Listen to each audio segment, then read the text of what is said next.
It's been 5 months since Nightreign was released. A few days ago I realized that I've been playing this game for over 1000 hours, and to be honest I can say this is one of the best games I've played this year. As a content creator, I've focused my attention on creating build guides to provide some help for the Nightreign community and my audience in general. I really enjoy playing the game and sharing my experiences with certain characters, relics, weapons, bosses and enemies through my videos. For the last few months that's been the format I've been working with. I explain the build and then showcase it in an expedition. And I really like it because it's a very simple format. It allows me to play more and edit less. This way, at least from my perspective, I feel like I can connect with you guys in a more natural way. But today I want to talk about Nightreign as a whole. I'm going to dive deep into the aspects I consider most relevant about this game to explain why it feels the way it does recently. It feels plain and it gives the sensation that it has reached a stale phase. Currently, we are still waiting for a DLC that is supposed to be released in the last quarter of this year. That means it should be released this month or the next one, according to what From Software initially said. We've been receiving free updates, like the Everdark version of the Night Lords and the Deep of Night modes, but it's in these last two features where we are going to analyze how the game reached its peak and how it started to decline in a very strange way.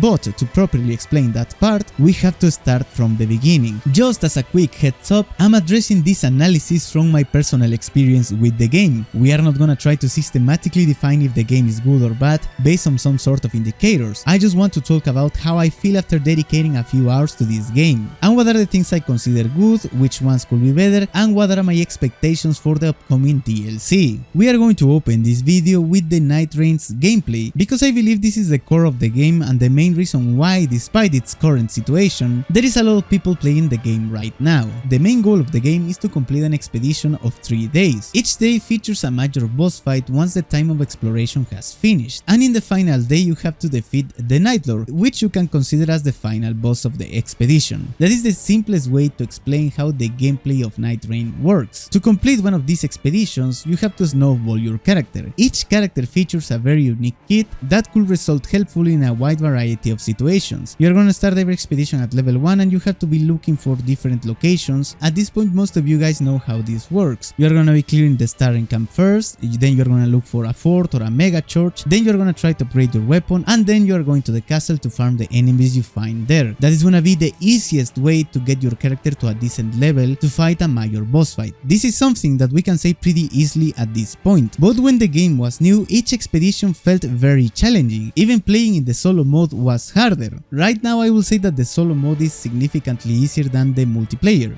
but back in the day when everything was new and everyone was learning how to dominate the game and how to counter the difficulty, which is something we are gonna address later as well, in that moment it was a lot easier to play with people because you have multiple second chances before reaching the point where you actually lose the expedition. But now with the new features, the new modes, and the highest difficulty the game has reached, playing solo can be a little bit less punishing. Defining which one is easier or no can be complicated. It will depend on each player and with which people you play. I really think that it's harder to play in multiplayer with randoms because you don't know which route they are gonna be approaching and if their gameplay will fit with yours. So in that aspect I feel like in that multiplayer it will be a lot harder compared to solo. But if we play with people we know and with people we have actually comes with, like playing with friends in a Discord server while running an expedition, that will be significantly easier than playing solo because you can develop strategies to counter something that you can technically practice. And I will say that that is the main difference between this game to the traditional Souls games. The way Nightreign works is a lot different compared to the regular Elden Ring and compared to the other Souls games. For instance, the first time I played Elden Ring, it was like playing Dark Souls 3, but the things had different names. Like the graces once were the bonfires, the Flask of Tears was the Estus Flask, and the smithing stones once were Tyrannic chunks or Tyrannite slabs, upgrade materials basically. The formula was the same, the map was different, the enemies were different, technical aspects of the game were better, we had more content. It was a different approach to the formula because it is an open world game while the other Souls games are linear, but for some reason it felt pretty similar to Dark Souls. At least from my perspective, I felt like playing Elden Ring was like just playing an upgraded version of Dark Souls 3. If you play Sekiro as well, you will notice that it is very easy to adapt to that gameplay. It's not that complicated even if you are not used used to that type of game. You just have to learn the new core mechanics like the parry, the deflect, the Mikiri counter, and all those things, but it's pretty similar. On the other hand, Nightreign, at first glance, you might believe it's gonna be easier because you are gonna be running faster, you're gonna have a grapple with Wilder, you are gonna have explosive with Wilder, a crazy character designed to shoot arrows. Once you start actually playing, you will notice that your expectations were not what you believed. At least as I noticed that we are gonna have a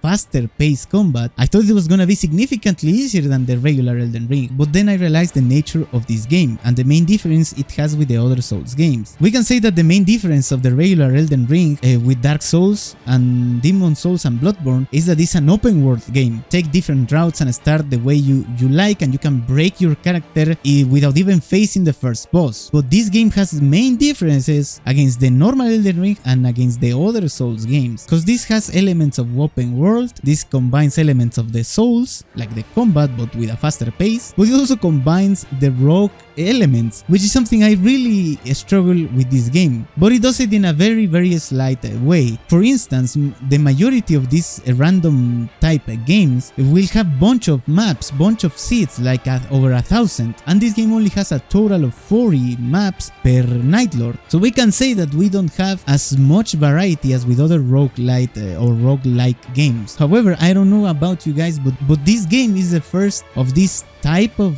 games or subgenre of games I've touched. So getting used to the way the game is designed can be really difficult for a player like me. If you're a player that never touched a game like that, where your character is gonna start at level 0 and you have to build it again, but the things of the map will be different and only a few things won't change, it really feels overwhelming at the beginning. So learning the roads is very important, and this main difference that this game has, this formula of completing expeditions, of having multiple different maps for each Nightlord, makes it really addictive. And that's something I noticed once I started playing the game. The more I play it, the more I wanted to keep playing and keep learning it. It feels like the game is really challenging you. You are trying your best and sometimes you are not winning, and you reach a level of frustration that is even enjoyable. Like, it feels you are playing a Souls game but different. It's a different approach to this game, so that's why the game reached a bunch of people in a very short amount of time. So it was a game that you wanted to play more and more. Something similar to playing a PvP game, where you fight another people and you keep playing and you don't get bored of it. And that was the initial feeling I was having with this game when I was learning. And the main reason why I believe it is that addictive is because it's hard to master. You can't master the things of this game without spending a sick amount of hours on it, or by being a really good player. For instance, at this point, after playing over 1,000 hours of this game, I don't fully know the movesets of the enemies of this game. I don't know the full moveset of the Everdark version of Tricephalos. I don't know the full moveset of the Everdark version of Libra. I've been saying this since I was playing Elden Ring. The practice is what makes you do crazy stuff. If you are an old subscriber, you know that we performed a bunch of challenges in Elden Ring. We performed a bunch of no hits against every boss fight of the game, with almost every weapon of the game, thanks to the practice we had, because I don't consider myself to be a good player. As you can see in my Nightreign gameplay, you will notice how I struggle even with things that you will consider easy, but that is because of that factor that doesn't allow you to master everything that easily. I believe that is something that makes you very addicted to this game. You want more, you want to keep playing, you want to beat this enemy this time, you want to reach level 15 the day one, you want to try some crazy stuff over and over, and the initial idea that the result will be different makes you feel with that push to keep playing. You really want to keep playing, but that is something recently I have not been feeling. Now, despite it is a very addictive game, it is also a very frustrating game, and this is where I want to talk about the difficulty of this game. Once you have learned the basics, how you should approach your runs, I will say that it's even an easier game than the regular Elden Ring, but only once you really understand what are the things you have to do on each run. Only then is when I actually believe that the game is easier than the normal Elden Ring. But when you are new, it feels tough. It is a very tough game because you are lost, you don't know what to do, you are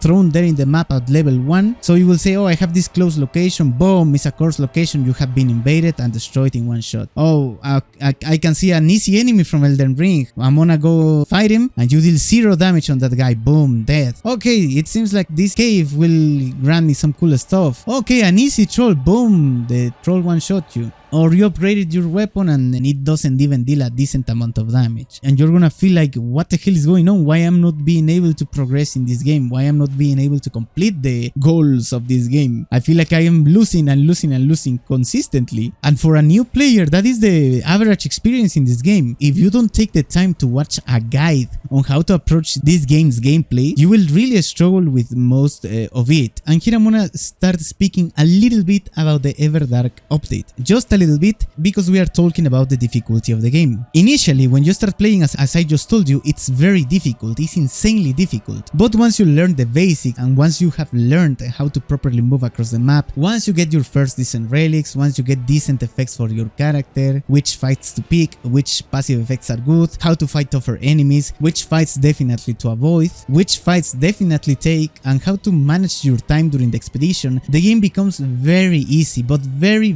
easy. And just when you are feeling that you are actually winning with a certain frequency, boom, the game drops the Everdark update, which ironically is a hard mode. When I first read that, I really was like, what the hell, dude? What am I seeing? I really couldn't believe that the game could get any harder, because to me it was already pretty hard. Right now I have a very good amount of practice in the game. Right now I know most of the maps, because I've been playing that much that now I can identify which map I'm playing, and thus I can say which enemies I'm gonna be facing. But that is something you don't know at the start of the game. So you are gonna be feeling like the game is really punishing you. Just when I started to feel like, okay, finally I'm dealing with this game, finally I'm gonna start to create cooler videos with a little bit more of a skill gap, the game drops the Everdark difficulty. But it was a very good update in my opinion, because it brought the right type of difficulty we need in this game. And instead of doing something very idiotic like the Deep of Night mode, which is something I'm gonna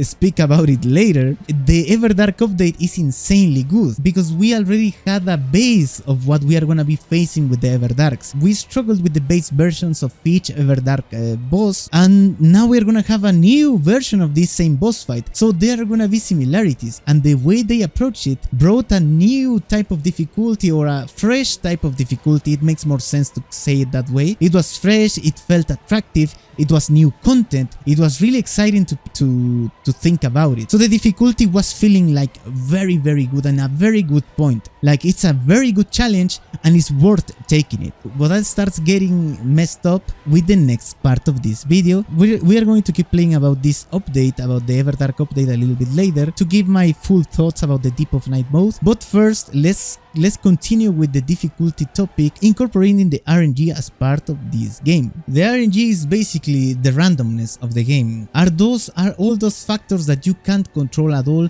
by any means. As it's something you can control, you have to adapt to it. And that is the main concept we can see with the game. The main map doesn't change. The main map will not change. It only changes once you have a shifting earth event active. Those are the only moments where the base map changes. But the majority of the time, when you are not playing with shifting earth events, caves are gonna be always in the same spot, the castle are gonna be always in the same spot, the Everjails are gonna be always in the same spot. But the rest of the map will change. The boss fights will change, the locations will change. Sometimes you will have forts, sometimes you will have great camps, sometimes you will have cathedrals, and some others you will have ruins. Sometimes you're gonna have an event, sometimes you're gonna get crucibles, sometimes you're gonna get the banished knights, and sometimes, if you're really unlucky, you're gonna get the trolls in the castle. In the top of the castle, sometimes you're gonna get easy enemies, sometimes you're gonna get the Belverin Hunter or the Black Blade Kindred. That is the part of the RNG. The good part of the RNG, which I believe is the point of the game, and I feel like, despite it is frustrating sometimes, but it's a good part of the game. Other good type of RNG this game has is the loot pool. When you defeat a boss or when you open a chest, you have certain chances of finding an item. Sometimes this item is gonna be really good, sometimes this item is gonna be bad, sometimes it's gonna be good for your character, and some other times it's gonna be nothing with your character. You're gonna be playing Wilder and you're gonna get the string arrow talisman or something like that, and that happens very frequently. But that is part of the game. The concept of not knowing what you're gonna get the next run and having to adapt to it. That is what I consider to be the good part of the RNG in this game. Despite I am not a big fan of RNG, I am a big lover of the things that you can control and you can practice difficulties. That's why I will always prefer the normal Elden Ring over Nightreign when it comes to difficulty and gameplay, because I can master it. I can master Elden Ring as much as I want, but I can't master Nightreign because I don't know what I'm gonna be getting. Even if I learn every map, the loot pool is always gonna be random. The maps are not exactly random, the maps are pre-designed. So we have a total of 40 maps per Nightlord, and each time you are gonna face a Nightlord, it's gonna be a rotation to see which map of all those 40 maps you are gonna be getting. And inside that map you will have seats, and inside the seats the circle will change slightly how it closes. Despite the boss fight will be in the same location or in the same corner of the map, the circle will close slightly more centered or slightly more cornered. The merchants will have different merchandise, and also the cataclysms will change. Those are the things that change with the seats. But the location of the enemies, the shifting earth, and the normal events like the raids are gonna be encrypted or like scripted in that map and number. In the description I'm gonna leave a link where you will be able to take a look to each one of the map designs for every one of the 8 Nightlords. But even if you learn each 40 maps for each Nightlord, you are not gonna be able to consistently get the weapon you want to play. The only consistent weapon you will have is your starting weapon, but the loot is going to always change. You are not gonna be able to consistently know what things you are gonna be using in one expedition, and that is a great thing about the Nightreign. That is something I personally don't like a lot, because I would prefer to have certain consistency with my character stuff, but sadly it's part of the game and you have to adapt to it. But I consider it to be a good feature because it adds a little bit of spice to the game and to the feeling of playing this game, and it makes it addictive. But here's where it comes the disgusting part of the RNG. The RNG for the relics, the RNG that I consider is completely bad. The relic system of this game is really bad. It's actually bad, and maybe for some people it might be good, but to me it's actually bad. It's disgustingly bad. In my videos a bunch of times I get people saying that I mod my relics because I show you good relics, but that doesn't mean I struggle the hell out to get those good relics. And the thing here is not if I mod them or no. The thing is that many players don't have a single good relic that they claim it is necessarily to be modded. In multiple occasions I've explained that I use something called save scumming. This is basically creating a copy of your save file before performing an action that might result in something bad. For instance, what I do is to gather a bunch of merc. Let's say I'm gonna be farming at 1,000,000 merc, and once I have 1,000,000, I'm gonna create a backup of my save file, and then I'm gonna be gambling. I'm gonna be rolling relics. You can do it as many times as you want, and if you run out of merc and you didn't find a good relic, that will be really rare, bro. Because each time I roll 1,000,000 merc, I get really good relics. But for instance, you are really unlucky and you didn't get crap. That is the idea of the saves coming. Okay, I spent 1,000,000 merc and I didn't get anything at all, anything for the character I wanted, anything for the build I wanted. So what do you have to do is loading the save file you created when you had 1,000,000 merc. And you can do that in every platform. You can do it on Xbox and you can do it on PlayStation. And yeah, it can be done in any platform. And I have to be honest with you, I think modding the relics is actually better. But I won't do it because I think it's not fair for the audience that is watching the videos that don't have access to the mods. If you are that type of person that believes save scumming is cheating, it's okay, I'm cheating. Yeah, that's it. You know, yeah, I'm a cheater. You can call me a cheater. It is irrelevant. It's a trick that has been used forever and ever. I've been using it since Elden Ring, since Dark Souls 3. It is a way to have a backup if something goes wrong. It doesn't even have to be like with the purpose of doing something like farming relics, for instance, or rolling relics. You can do it only to protect your own progress. And we end up talking about this strategy to protect your progress in a game or to farm good relics because it's what the game forces you to do. Because if you do it normally, if you like get, I don't know, 50,000 merc in a session and you spend it, I can believe that there you're not gonna get anything. I can believe that with 50,000 merc you're not gonna get anything good. If you're lucky, you're gonna get a few decent relics. It is true that sometimes in the expeditions you're gonna be getting some cool stuff, especially after they started the Everdark update. The good relics started appearing in the expeditions. But before that, the only way to get good relics was save scumming, saving a lot of merc and gambling until you get one good thing or multiple. And the very interesting thing here is that despite the relic system is that bad, it was not a problem until we touch the Deep of Night mode. But before going there, we are about to get there because I really want to speak a lot about the Deep of Night mode. But let's go slow, let's break down everything properly. When it comes to the RNG of the relics, we had alternatives. We had guaranteed relics that could compensate the fact of not having good RNG. So despite the relic system being a joke, you had ways to get that decent equipment for your character without depending on the RNG, which is absolutely awesome. For instance, you can get absolutely insane guaranteed relics for characters like Wilder, Iron Eye, Executor, and Duchess without having to rely at all in RNG. That when it comes to the base game and the Everdark update. The relics for the other characters are good as well. The guaranteed relics for the other characters are pretty decent too. But the ones I consider to be quite broken are the ones we get guaranteed for Wilder, Executor, Iron Eye, and Duchess. Those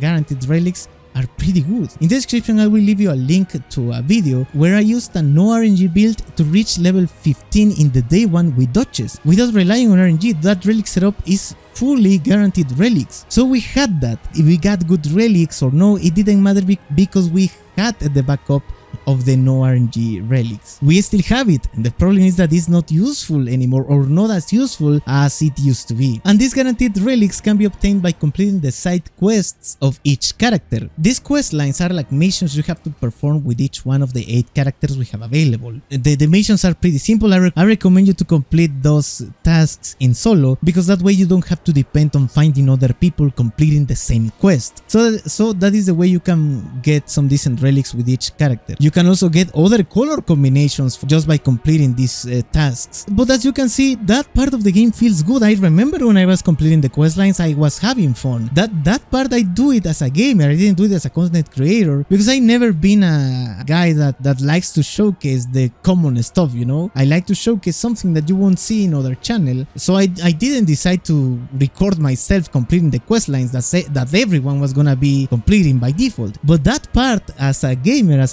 a guy that enjoys playing video games, I really felt good. I really felt like I was having a good time looking for my good equipment to showcase it later on a video against a tougher enemy or with a couple of other decent relics to showcase something special. But in that specific moment where I was playing the quest lines, felt like I was having fun with the game even without recording. So that is something great about the game. And I need to talk about the RNG for the relics, and as you can see, each part of the video is tied to the other one. That's why I decided to choose this order. It's not the best order when it comes to speaking or explaining it, because you are gonna be taking parts of each topic in the previous one, so it's like mixing each one in not the most optimal way. But it's because I designed this video to tie each topic so we can reach the Deep of Night mode, the character progression, and the RNG as the core and the biggest problem of this game, to finish with the DLC and the conclusions. Everything is tied to reach that part in the best way possible. And now let's talk about the Everdark update.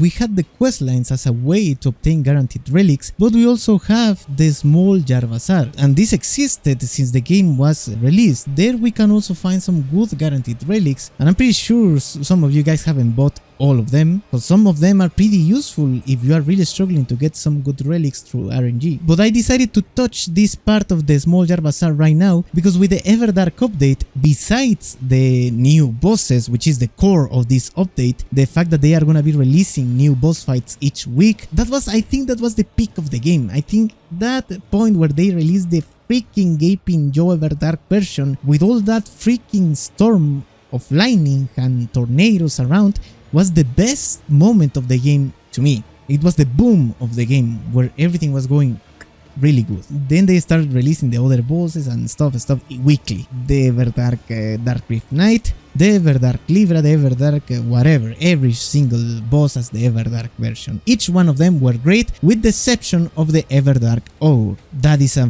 a miserable boss fight.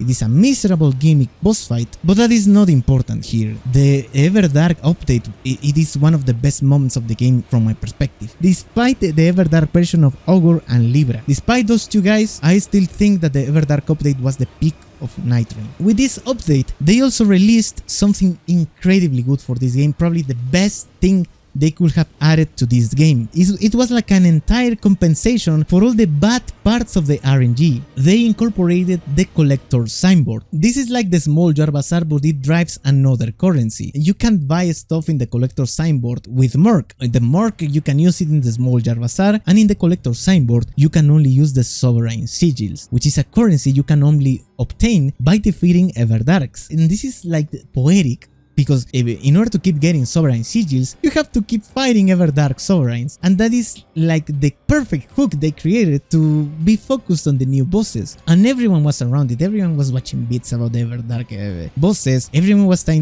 trying to destroy the Everdark bosses easily, everyone was trying to break them. I am part of them. I was trying to break the Everdark bosses with some sick builds. So yeah, the point is that in order to buy enough stuff from the collector signboard, you had to beat enough times the Everdark on roll that week. And in the collector signboard, we had more guaranteed relics, a lot of more guaranteed relics that were extremely good. And each time you defeated the new Everdark of the week, you were also able to unlock the new guaranteed relic for that Everdark boss you just defeated. If you are new to the game and you haven't defeated all the Everdark bosses, or you have defeated all of them but you haven't touched the collector signboard, go there, because there you are gonna be able to buy the guaranteed relics you just unlocked thanks to defeating those Everdark bosses. And those relics, were a lot of the dark versions of the Knight of the bosses, are amazing. My favorites are the Dark Knight of the Veyron, the Dark Knight of the Farum, the Dark Knight of the Beast, and the Dark Knight of the Demon. The rest are also pretty good, but I prefer these ones over the others. But the important thing here is that they are guaranteed relics. So the point I want to reach here is that despite the game has always been involved in RNG, in things that we can't control, we had something to counter it. We had a way to counter that RNG and looking for good relics and good alternatives to counter those parts that we can't control of the game. And with the collector signboard, they also did one of my best or unfavorite features of this game that now it's like pointless thanks to the stupid Deep of Night mode. Besides of buying relics, in the collector signboard you can also summon shifting earth events. This is an insane change to the RNG part, because as I previously told you, the game only features like 40 maps per boss fight, and 20 of those maps are shifting earth event maps. The very cool thing here is that each Night Lord features only 5 maps per shifting earth events. We have a total of 4 shifting earth events, which means each Night Lord only has 5 for the crater, only has 5 for the Noclateo City, 5 for the Roaring Woods, and 5 for the mountain tops. And this means you can actually memorize what happens in those 5 maps. Is a lot more reasonable than memorizing 40 maps. It is actually insane to be able to memorize 40 maps, not to say 40 maps per boss fight. That is absolutely insane. I'm pretty sure an Asian kid somewhere in there knows every part of the game, but we don't. So with this feature we can dramatically reduce the RNG. A good example of this is the crater maps of the Dark Drift Knight. In one of these 5 crater maps, we are gonna have a Libra invasion. As you know, as soon as we start the expedition, we are capable of looking at the map and see which locations we have close by, as well as in which side of the map we spawned and where we are going to land. This information allows you to know which enemies you are going to be encountering during the expedition. If you'll manage to memorize these 5 maps, or at least how it looks, one of them, the specific one you want, just by summoning the shifting earth event of the crater and playing the Dark Drift Knight, you are gonna be able to look for the map you want and dramatically reduce the RNG factors. Now, if you don't want to do that because it's a little bit too tricky, you just can like, okay, my favorite shifting earth event is the Roaring Woods, and my favorite boss fight is, I don't know, the Gaping Jaw. So I'm gonna have these 5 maps for the Gaping Jaw. I can just take a look at them and learn them, so my expedition will be more consistent and I will have more chances of winning. This is an absolutely legit way to play. It is very manageable to do it. You can do it even without the website that I previously showed you, where you can find all the maps for the bosses. You can do it without it. So this takes me to the same point. It is a counter for the people that doesn't like to have the game covered in RNG, in things that can't be controlled at all. And that's why I was feeling like I was enjoying the game the most with the Everdark updates, because I was able to counter this difficulty or these complicated parts of the game by learning and practicing. By reducing the variety of maps we can get to 5, it is very realistic to be dedicated enough to deeply learn these 5 patterns and knowing what to do there. So as I see the things, that was a great counter to the RNG. So we had counters for the RNG in relics and in gameplay. So the game was absolutely insane, it was amazing. But then they announced the Deep of Night mode, a harder mode of the already hard mode. Is that part when it starts to get stupid, you know, like the hard mode of the hard mode. Is like, is this the hard mode or they are gonna drop a harder mode later? Maybe now the Depth 5 is not the hardest mode of the Deep of Night mode. Maybe later they will have the Deep of Night mode for the Depth 5 and we're gonna have the Depth 10 and that will be the ultimate harder difficulty of Nightreign. As stupid as I sound right now, it's how I started to think about the Deep of Night mode since they released it. But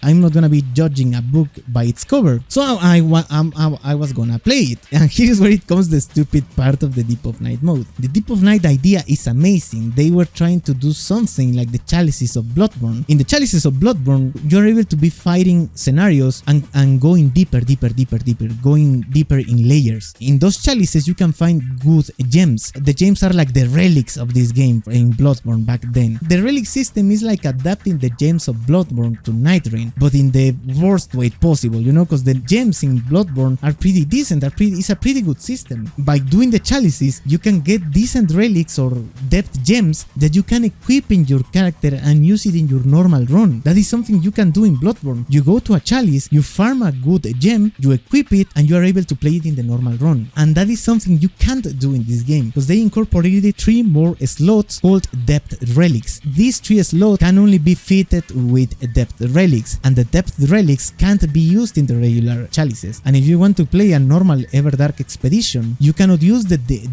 depth relics. So the game is basically giving you a really exciting new thing, like having the possibility of equipping 3 more relics to your build, but only when you play this new game mode we just released, bro. Only then you are gonna be able to play these new relics we are gonna be dropping. And you say, okay, it's all good. I think it's fair. I have really good broken builds for the base game, so incorporating 3 more relics will be already too broken. It's okay. So I imagine these new relics are gonna be extremely busted to counter the extreme difficulty of the Deep of Night mode, right? No, that is not the case. If you are patient enough and you do the saves coming and you farm a lot of work, eventually you're gonna find good relics. But the main problem of the Deep of Night mode is that it doesn't matter in which level of difficulty you are. You're not gonna be getting anything better off of that. If you're in depth 1, you're gonna be getting the same BS you're gonna be getting in depth 5. I haven't noticed a significant difference. Now, before going to that part, we need to understand what is the Deep of Night mode as a very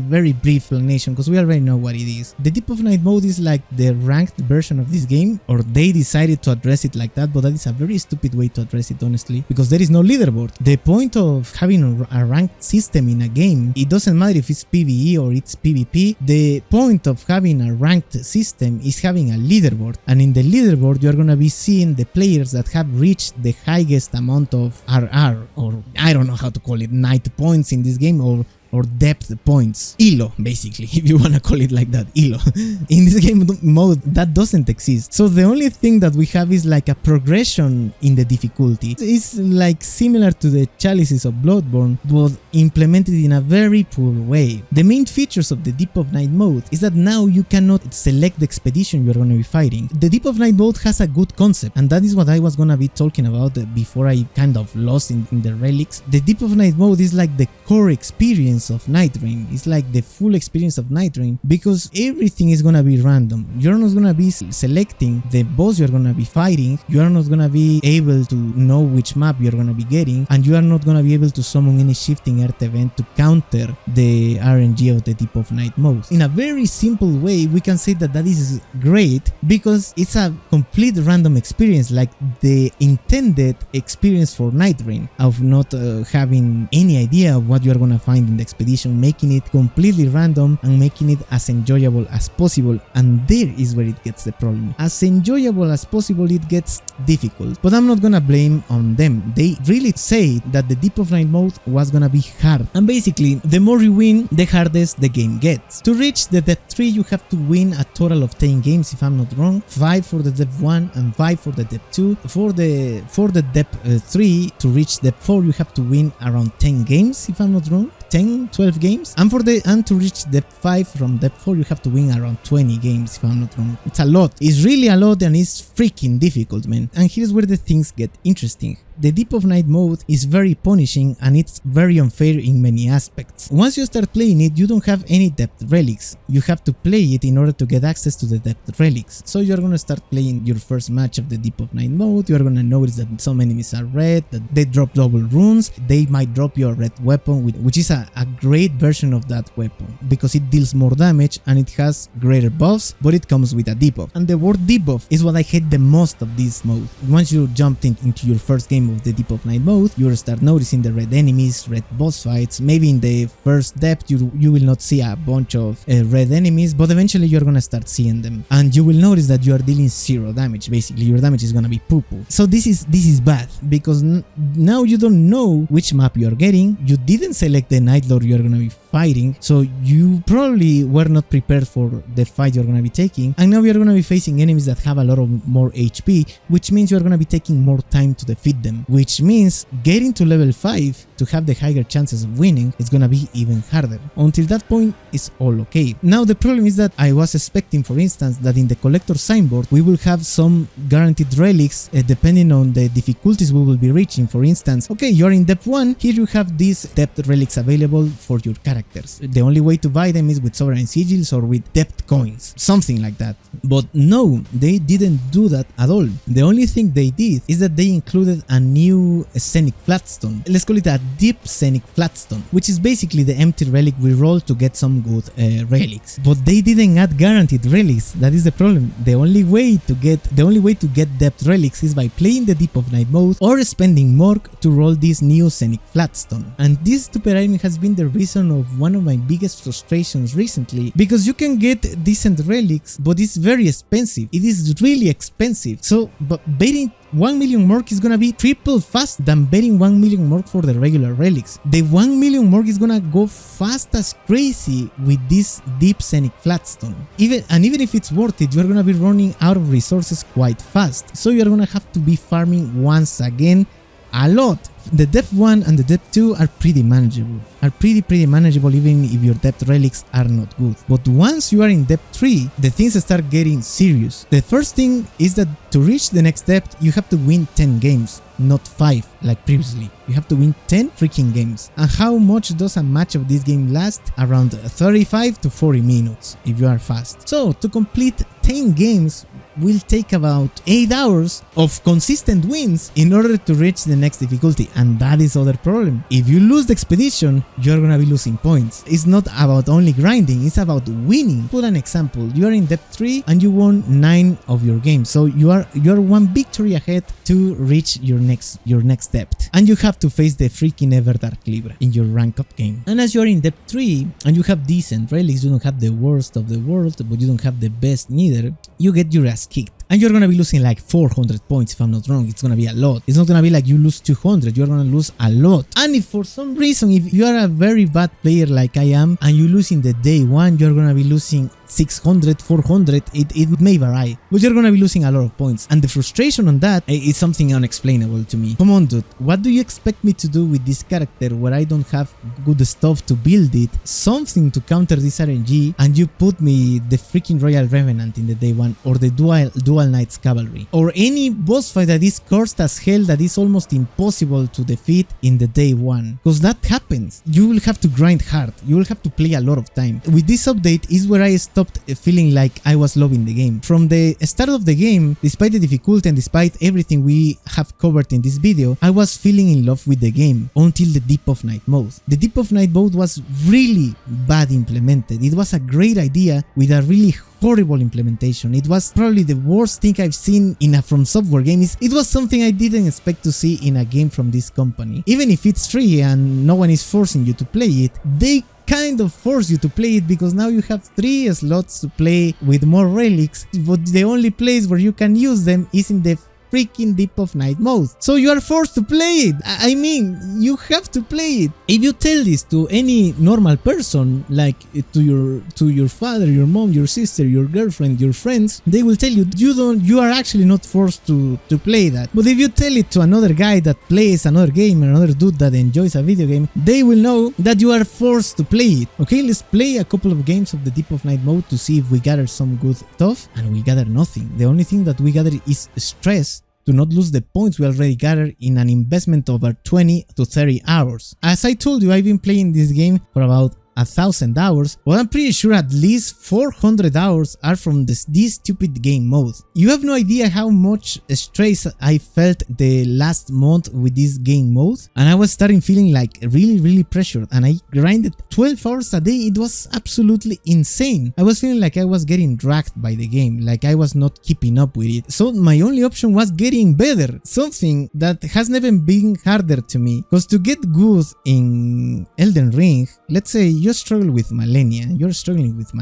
and you're tired of hearing the I am Malenia, Blade of Mikla. So the only thing you have to do is change the stats of your character to Vigor 99 or to Vigor whatever, equip a heavy ass armor and practice. You are just 2 steps to the fog gate, so you are just keep practicing. You keep practice, you learn the moveset, you start learning the opening gaps to attacker, and you start like learning and dominating the boss fight, and you are progressively getting good. If you are struggling with any boss fight in the normal Elden Ring and you do this strategy of changing your stats to vigor and endurance to be able to practice, you're gonna be dominating that boss fight in that same night or afternoon or at any time you are playing. 2 hours at max, you are gonna be the master of that boss fight. But this can't happen in Nightreign. You cannot master the game, and that is something I already told you in the part of the difficulty we covered in this video. You cannot master the game as easily as other Souls games because you don't have that practice gap we had in the other games. The only way to practice more is playing more. If you want to dominate the Dark Knight moveset, the Hellstorm moveset, you have to reach the end of the expedition to be able to fight that guy, and that is absolutely idiotic. It is insane. It is an insane amount of difficulty applied to this formula of the Souls games, but it's understandable considering that the game only has 8 bosses, so it has to be hard in that aspect. So it's part of the core formula, you know, like, okay, if you want these players to keep playing more time, they have to struggle a little bit. Okay, you reach Hellstorm and you die 3 expeditions, but the 4th one is gonna be the good one. It's okay, there is no problem with that, but you cannot master it. The only way to master it is dedicating an entire expedition of 40 minutes to craft a character around HP and endurance, but you're not guaranteed to do that because you don't know what you're gonna be getting during the expedition, you know? So the practice part of the game is limited. What will be 2 hours to dominate one boss can be 8 to 10 hours to dominate one enemy in this game if it's a final boss. So it's really demanding when it comes to time if you want to get good. Previously, we had something to counter this RNG part of the game to somehow make it more manageable. But at this point of the Deep of Night mode, once you are in the depth 4 or the depth 5, there is nothing you can do. The only thing you can do is hoping you're gonna be getting a really good combination of relics, so your damage is gonna be a little bit more decent. So the only thing you can expect is to get better and not dying. So we don't have guaranteed relics for the Deep of Night mode, which is a really stupid mistake. They could have added at least the character specific relics in the collector signboard or in the small jar bazaar, even if they were too expensive, you know, or besides the character specific, some good depth relics with a really expensive price when it comes to merc, but at least they will be there. At least we will have an option to counter the stupid and the insane difficulty of this RNG in the Deep of Night mode. But we don't have that, and we also don't have a way to practice the enemies. We don't have a practice mode, which will be amazing, and I think everyone will love that. Everyone will love to have some sort of room where you can practice the enemies. So, and just to make it even worse, the new depth relics have the debuff. If you get a decent effect, like, I don't know, improve physical damage up +4, if you get that, for instance, it has to have a debuff. It needs to have a debuff. You are not gonna find a physical attack of +4 without a debuff. Not even a partial HP restoration +2 or +1 without a debuff, or increase maximum stamina, increase maximum HP without a debuff. So what the game is basically doing is that you cannot have a decent setup without being punished for that in a game mode where we will find better weapons that already have a debuff for enemies that are extremely harder than they were. They have a lot of more HP, they deal a freaking lot of more damage, and it's not fun, bro. It's not fun. It reached the point of being stupid. Like you have a triple stack of physical attack of +4, but you have near death reduces max HP. So you get one-shotted and now you respawn with even less HP. You get all resistances down and you face Libra. So boom, melted. You have taken damage, causes poison build-up. That is one of the least punishing ones. And you get multi-hitted by any enemy and boom, poison proc, or even worse, frost or bleed proc or madness proc. I will say that the less punishing debuffs are those that reduces your stats by 3 points, and the ones that reduces the damage negation when using a flask, or the one that reduces the amount of HP you heal from a flask. But for instance, the other one that is really bad is the more damage taken after evasion. That is a dirty one, and they did that very, very intentionally. Because as you know, sometimes you're gonna roll early. If you roll early and you get hit just after rolling, you're gonna be taking almost double damage because you have that debuff and you're gonna get one-shotted. So it gets dirty. It gets really dirty in the Deep of Night mode. It almost makes you feel like the game just wants you to lose. So the game wants you to lose so bad that it's gonna do even the dirtiest stuff possible to make you lose. And I understand the part of being a hard mode, but one thing is hard and one thing is ridiculous, because there are things that are not like understandable, you know. For instance, Malenia was a really hard boss, probably one of the hardest bosses. Now they released the Shadow of the Earth DLC, and they drop Relana and they drop Radan. Absolutely insanely difficult bosses as well, but every single boss of Elden Ring, as difficult as it is amazing. It's really good designed, but the difficulty they are implementing in this Deep of Night update, I don't know if I should call it artificial difficulty. I really don't know too much about those concepts, and as I told you at the start of the video, we will not be pretending we know a lot about the difficulty or about every topic, but it gets to the point of being that they didn't make the significant effort of making it difficult in a good way, in a challenging way, rather than in the lazy way of just increasing the damage and the HP of the enemies and the stance resistance of them, because that is the only difference. And to that you have to endure the fact that now you have debuffs in your relics and in your weapons. And all of this just drives us to the last points of this video, where we talk about the character progression. In this game we don't have character progression at all. The only way to make our character progress is by playing the expeditions. The other character progression, the permanent character progression, will be our relics, and that's it. That's the only way we can have some progress of the game permanently. The only permanent progress is the stupid relics that have a disgustingly bad system, and now it's even worse because we have the chance of using 3 more slots, but only in a game mode that is full of RNG. Full RNG is the Deep of Night mode. The depth relics are full RNG, the bosses are full RNG, the weapons are full RNG, everything is full RNG. So there is no real character progression in this update. In the game, indeed, there is no real or actual character progression, but we could have had a bit of it if they could have added something. I don't know, it can be like a perk for the weapon to do a little bit of extra damage even if you want, but something that could make your character even better. And I mentioned this in the Deep of Night chapter. We talked about how the Deep of Night mode doesn't reward you properly. It doesn't matter if you're in depth 1, 2, 3, 4 or 5, you don't win anything. The only thing that you win is a harder freaking expedition that gets to the point of being ridiculous. The only thing that you will win will be the fact that you reach that difficulty, but it doesn't feel, I don't know, like reaching a rank in a multiplayer game. For instance, if you play Valorant or you play Apex Legends or whatever game with a rank system, if you reach, I don't know, Ascendant in Valorant, you say, oh my gosh, now I'm getting to a skill level really good, and you even get a freaking like a gun body with that rank icon. And if you, and in Apex Legends something similar, and even you get cosmetics for reaching that rank. So even those games that are full of microtransactions and BS, you have a reward for grinding, and in this game you don't get anything. You are depth 5 and the only thing you get is harder enemies and not even better relics, dude. Not even the things that are necessary to keep winning. And if you play multiplayer, you will know that you won't get better teammates if you get further into the depths. It doesn't matter.